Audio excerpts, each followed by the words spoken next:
Hey, welcome to Session 3, or Episode 3 of the React 2021 series. So, today's video is all about components in React. So, when you build an interface in React, what you're building is a series of components. All the little parts of the page become components, and you describe through your code how those components all fit together. And you can rearrange components in different ways. So I'm going to talk about how to build components. I'm going to talk about props, what they are and how you can use them in components, and a little bit about the difference between functional and class-based components. So my old series that I did on React was all about the class-based version. So in this series, we're going to be talking about the functional components. Now, if you're looking for a copy of the code, I have a repo. Actually, right here. The link is down in the description for this. Episode 2 is the last video. That's the starter code for this. Episode 3, the branch episode 3, is going to be the one for this current video. All right, so starting with code that we had from before, I took the basic default template, what you get when you start up React, and I just edited a little bit inside the app. I removed a bunch of stuff and built this very simple component. So for this one, I'm going to be removing, again, everything that we have inside of the return statement. So what we're doing is we're importing app.css, which is this right here. We don't even need this hello class anymore. We're not going to use that, but we'll leave what we had for app. That was the main component here. So we're going to have that. And inside here, our base element that we're going to use is going to be a div. And that div is going to have the class app, because that's what we have already defined in the CSS. And there we are. That is the totality of what we're building for app. But we're going to load other things inside of here. So you can see it's basically just filling the page with a dark background. We're going to use white as the text, a little bit of padding around the edges, and it's going to fill top to bottom on the screen. Okay, so that's a basic functional app. A functional component, rather. So we have a function, it's got a name, and then you're exporting that name. Or alternatively, instead of this, what we can do is right here where we write the function, we can say export default right there on that same line. And that would be our component. Now, this is the function-based one. If you were going to write the class-based one, so I'm going to temporarily comment out all of this just to show you what the class-based one. So we would export default class app. And inside there, like all JavaScript classes, you have to have a constructor. The constructor is going to be passed the props object. Now, we're going to be talking about the props in a little bit, but that would be passed in. You have to call the superclass. So this is going to be extending react.component. Oh, that should be react.component. And you have to spell it correctly. All right. Here is the basic form of this, doing the same sort of thing. Now, the return part, that would be a method called render. There's going to be a render method inside of here, which is going to return, again, same as what we're doing up above, this part right here. Whatever's inside of that return would go inside of here.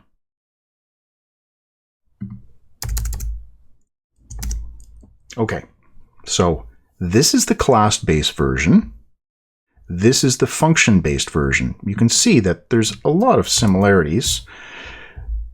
There's a function that's going to return some JSX. Here, the whole thing is the function that's going to return some JSX. With a class, you're allowed to define properties, instance properties inside the class. I'm going to get rid of all these squiggles by adding the one other thing that you would have to have here. You would have to import React from React. And this is going to go off to the Node Modules library for React, bring in React, and that's what we're using right here. The React object has the component part. That's what we're going to be using inside of here. So this is the class-based version as opposed to the function. If you want to know more about the class-based ones, the link down in the description is to the old React series. And like I said before, I go through quite a bit with the class-based ones. So let's get back to the simpler ones. The function-based one, where we're going to return our HTML. Now we've imported app.css. If you want to really embrace React and its approach to building things, we're not going to put all the code inside of here. We're not going to build the JSX looking like HTML for the entire page here.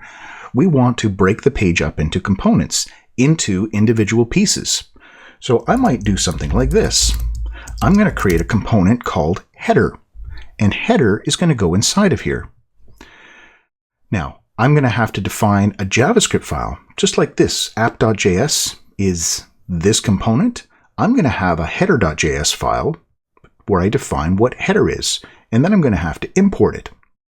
Now, the convention that most people follow is inside of your folder here, your source folder, we're going to create a folder. We're going to call it components. And this is where you're going to put all of your components. Every one of the components is going to have its own folder. So you can imagine with the entirety of your app that you're building, if you had a CSS and a JavaScript file at least, and potentially some images for every single one of these things, you're going to have a huge number of files that are just sitting inside the source folder. So this is an organizational technique that's going to make life a little bit easier for us. Inside components, I'm going to build a folder called header, and I'm also going to build another one called nav. We're going to build two components, header and nav. Nav is going to go inside of header. Inside the header folder itself, I'm going to create a new file called header.js, and I'm going to create a file inside of here called header.css. Now, my folder, I've used the capital H for header. My JavaScript file, I've used the capital H. So these are indicating that they are objects. This is something actually that JSX wants to see. It wants to see the capitalized names on the functions. So if we were to, in the header.js file here, if I was to say export default function header, I have my header component here. It's going to return some sort of object. I may as well put something inside of here now. Let's say it's going to be an actual HTML header tag or something that will convert into one. And we'll put company name like that. Okay, so I have a header component. Back in my app.js, this header I need to import. You can see the error message, header is not defined. So up at the top, I'm going to say import header, capitalize the same way as this one, from, and then my path for app.js, I have to explain that I'm going into the components folder, into the header folder to get to the file. That's okay. So we'll say from where I am right now, we're going to go to components, we're going to go to header, and we want the header file. With Webpack doing the work, we don't need the file extension here. I don't have to say .js. It will figure that out. Okay, so we've got the header. That's brought in, and no more errors here for that. Great. Back inside of here, we've got something being built by the header component. If we wanted to bring the CSS for the header in here, we would do the same thing we did back on app to import the CSS, and our CSS is right here. So we're just going to say import header.css. There. Now I have that CSS, whatever it's going to be. And inside of our header.css, let's add a little bit here. So masthead, let's make it fill up the entire width. The app had a padding of 2 REMs on the left and right. I want my masthead to be the entire width. So I'm going to put it to 100% the viewport, and then I'm going to use a negative margin to pull it back over. So it's going to fill up the screen. Padding, top and bottom 1 REM, left and right 2 REM, just to keep the text away from the edge. We'll set a background color.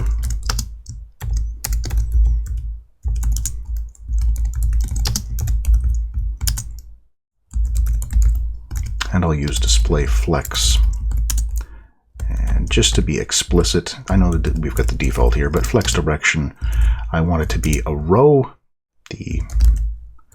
Justify our content.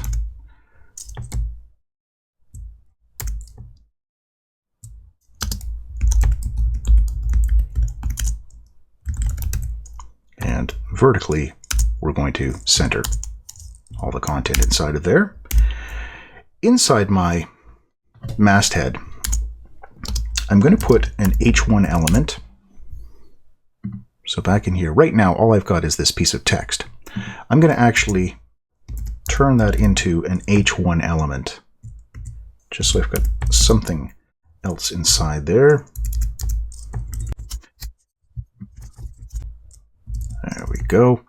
Now, in addition to this H1, I'm going to have my nav element. I haven't built the nav element yet, but it's going to go inside of here as well, which is why I'm using the flex box. So my masthead, that's the class that's going to go on the header. So remember, when working with this is JSX, it is all JavaScript. So we have to use class name as opposed to class, because these are JavaScript objects. This is the name of the JavaScript property for the CSS class name. And we're going to define this. Let's just give it a basic size. We'll say flex basis, 38% of the viewport width.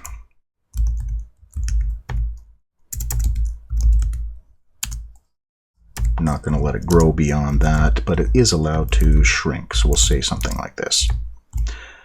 Okay. So there's some basic CSS.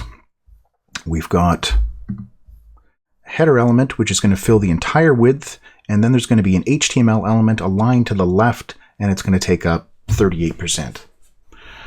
Okay, so that looks like we've got pretty much everything that we need here. We've got our app component. It is importing a header component, and we're rendering that inside of here. So let's do our yarn start to get this up and running. This will start it up in our browser. There we go. And it's just going to take a second. There we are. So filling up the entire width. So the padding is along this line right here. This was pushed to the edge with the negative margin, and it fills 100%. So there's our H1. And if we were to open this up,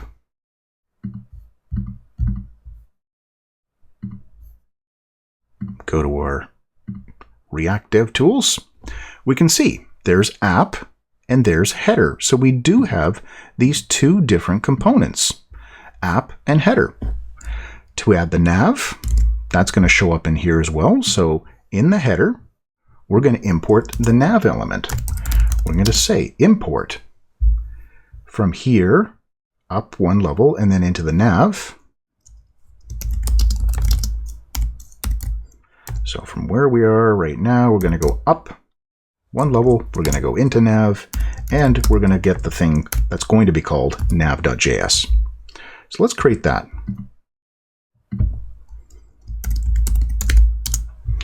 Okay, so header has header.js, nav has nav.js. We could create a nav.css file as well. Not that we have anything inside there right now, but inside the nav, if we wanted to bring that in, we would use our import command.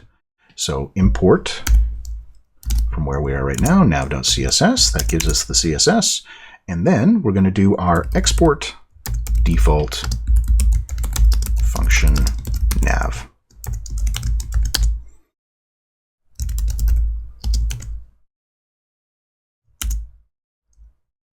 And let's just make this a nav element, and inside of it, we'll say links here. Okay, so that's just pretty basic. That's about as basic as we can make it. We've got this nav component, and we're going to be loading that into here, importing it. And then after our H1, this is where we want to put our nav element. Okay, so we have a nav element and an H1 inside of our header. And we'll jump back to the browser. There it is. So we've got the H1, and we've got our nav, and we can see that nav is inside of header, which is inside of app. Okay, now props. This is something else.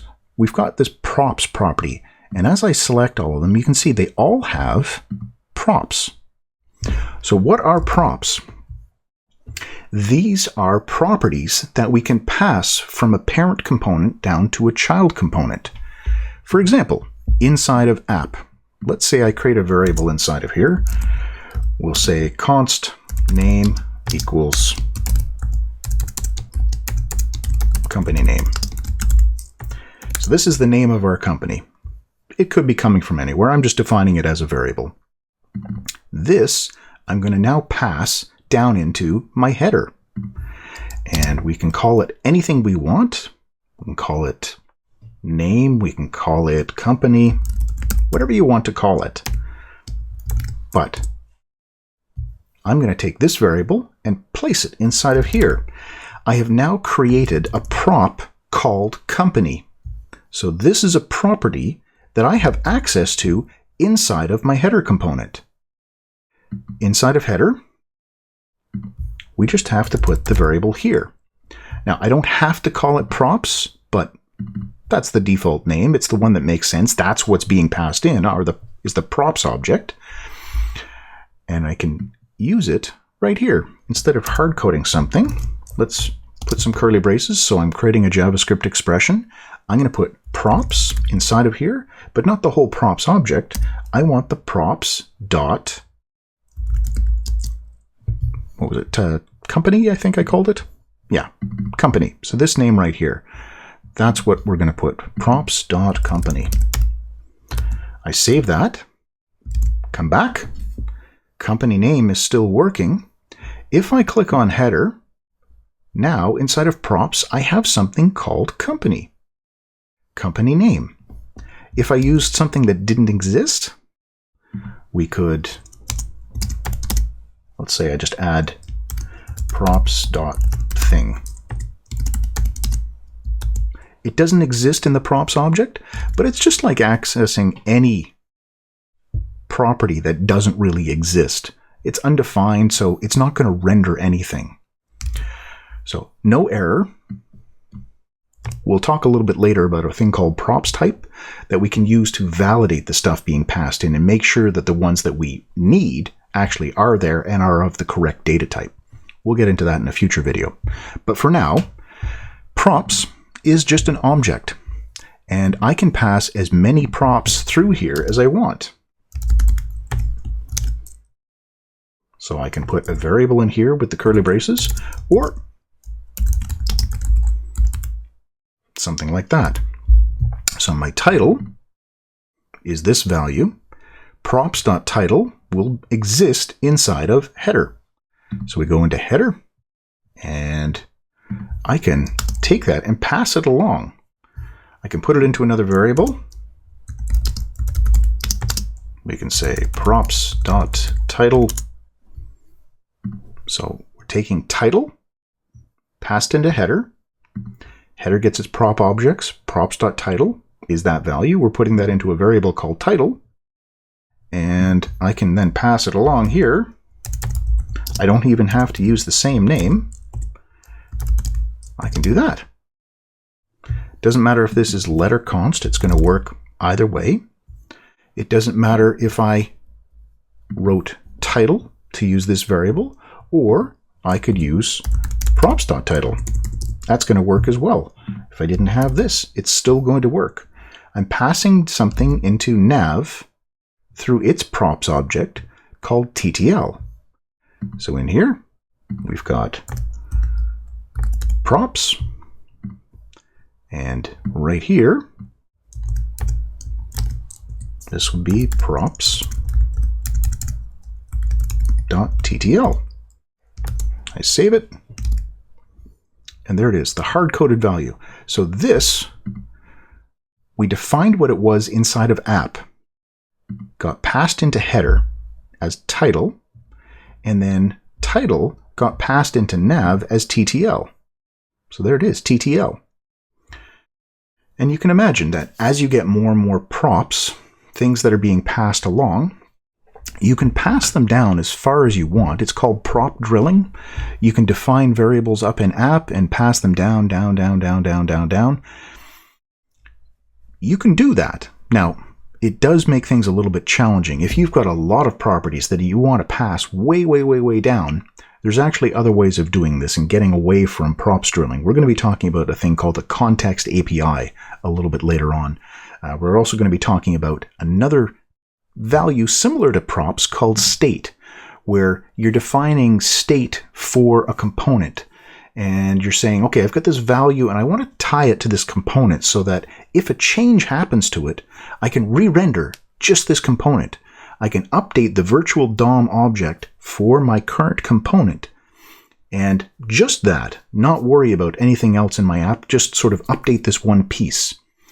And you'll find that you can actually pass props down from one level to the next. You can take those values, put them into the state, and lots of things that we can do with that. That's coming up in future videos. For now, what I want you to focus on is the fact that we can build as many of these components as we want. We can nest them inside of each other. We're passing through this props object from one to the next, going down deeper and deeper into our application. And to keep things organized, what we do is we create a components folder. I could, if I wanted, take my app and app CSS and put that into a component folder as well. We do this. That would be following our standard a little bit better. We can take app CSS, JS, and the test file as well. And we're going to move all those into the app folder. There we go. So now index.js and index.css, those are up at the top. And our index.js, this is going to fail now because app is no longer at that location. We need to say that we're going to go to components/app/app. You can write the JS here, app.js, if you want, but we don't need to do that. All right, so we're going to app. Inside of app.js, here we are. Now we need to fix this path for header because we've moved it over. So there we go. From inside the app folder, we're going to go up one level into header. And there we should be good now. Okay, no errors at the bottom. Now, I'm actually glad this happened. Sometimes you will run into a rendering error like we did with the fact that the paths no longer worked. Sometimes these errors kind of get clogged in the system, clogged in the server, and you will have to Control-C to kill the server, and then yarn start to start it up again to get rid of the fact that there was something wrong. There we go. So there it is. We had it fixed. We just needed to restart the server. So every once in a while, if you see a big error like that on your page, don't be afraid to restart your server. If you think there's nothing wrong, try it out. Try restarting the server and you may be all right. Okay, so app contains header, header contains nav, and we're passing props through all of those. And that's it. That's how to build basic components, and that's how to use props so you can nest components within each other and pass information down through the structure. Okay, so take some time, use episode 3 branch of the Git repo, play around with that, experiment, try different things out. And as always, thanks for watching.